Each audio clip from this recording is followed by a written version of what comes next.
Well, I went to the Crusade on the 19th of April out of curiosity. Prior to that, I'd been in massive rebellion against God, which expressed itself in total alienation from my parents. They threw me out of home. I wouldn't work. I was a drunk. I used to hitchhike around the state, sleeping under trees and without friends. I lived up the cross and was totally messed up. Out of curiosity, I went to the Billy Graham Crusade on that day, and God spoke to me and said, "This is your moment. I want you now." And I just had to go. And I went forward, and my whole life changed from that moment on. That's a very different story to many people who'd already been in church fellowship groups and were brought along by those groups. In fact, you were running away when you went there. Well, I'd had a very brief encounter with Christianity in the years earlier, but consciously turned my back on Christ and the church and decided to do my own thing. But there was a tremendous hunger and dissatisfaction inside of me, and I knew I wasn't going in the right direction, but I didn't know what to do. So out of curiosity, like many others, I went out there, and when Billy Graham talked about the judgment of God, I knew I wasn't ready, and then he said, "Well, if you want to be ready, come forward." And I said, "I do," and so I did. And what do you remember? What do you remember of that day and of what Dr. Graham said? Because the Archbishop says he remembers him saying, the Bible says," over and over. You're obviously remembering different aspects of what he said. I remember the text, "As in the days of Noah, so shall it be on the day of the Son of Man." That text in Matthew. And he spoke about the return of Christ, and the challenge was, if he came today, are you ready? And I said to myself, no, I'm not ready. And so when the invitation came, I went forward. I said the prayer that he led us in. A great sense of release came upon me.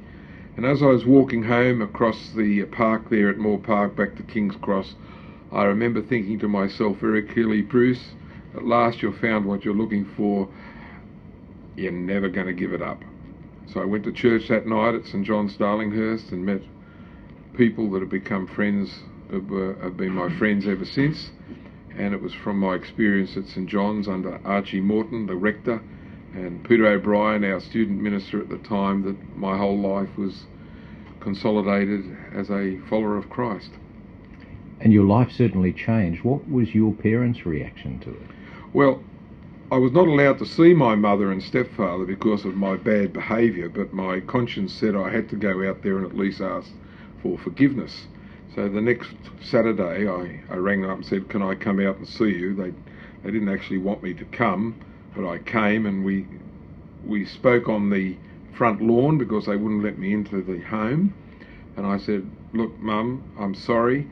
I've just become a Christian, and I realise how cruel I've been to you and George, my stepfather, and I just want to say I'm sorry. Please forgive me." And they didn't quite know how to cope with that, but they said, "Oh, all right then, but you're not coming in." And so I got in the train and went back to where my dad was at the cross, but slowly the relationship was restored, and both my mother, my stepfather and my father came to the Lord before they died. And the passage of time proved that it wasn't just a one-day thing. Oh no, for me it was the most clear-cut decision I've ever made, and I was determined that whatever it meant I would follow Christ.